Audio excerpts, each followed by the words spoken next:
చాలామంది అడుగుతారు ప్రశ్న, బైబిల్ అంతట్లో యేసు ప్రభు ఎక్కడైనా నేను దేవుణ్ణి నన్ను ఆరాధించండి అని చెప్పాడా అనే తెలివైన ప్రశ్న అడుగుతారు. చెప్పండి, యేసు ప్రభు ఎక్కడైనా నేను దేవుణ్ణి నన్ను ఆరాధించండి అని చెప్పాడా?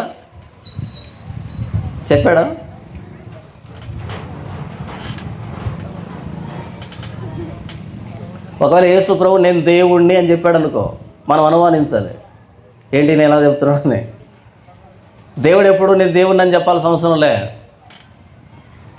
దేవుడు ఎలా యాక్ట్ చేస్తాడో, ఎలా ప్రవర్తిస్తాడో అలా ప్రవర్తిస్తే సరిపోతుంది. ఆ ధోనిలో నిలవబడి గాలివాన వచ్చి తుఫాను వచ్చి మొత్తం సముద్రం అంతా పొంగుతూ ఉన్నప్పుడు నిమ్మలించు అని గద్దించాడు అంటే ఆయన ఎవరై అంటారు? అయితే పిచ్చోడైనా అయి ఉండాలి, లేకపోతే దేవుడైనా అయి ఉండాలి.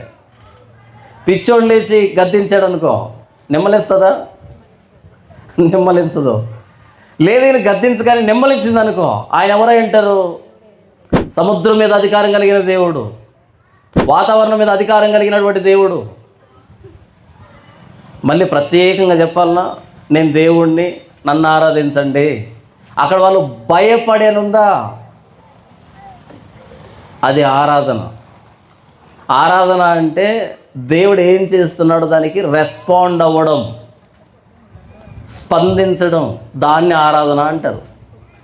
అక్కడ ఆయన గాలిని సముద్రాన్ని నిమ్మలింపజేశాడు, అక్కడ భయపడాలి, నవ్వకూడదు. నవ్వారు అంటే అర్థం కాలేదని, పాట పాడాలంటే అర్థం కాలేదని. ఎందుకంటే జరిగింది చిన్న విషయం కాదు, చాలా పెద్ద విషయం. సముద్రం నిమ్మలించడం ఏంటి? భయం.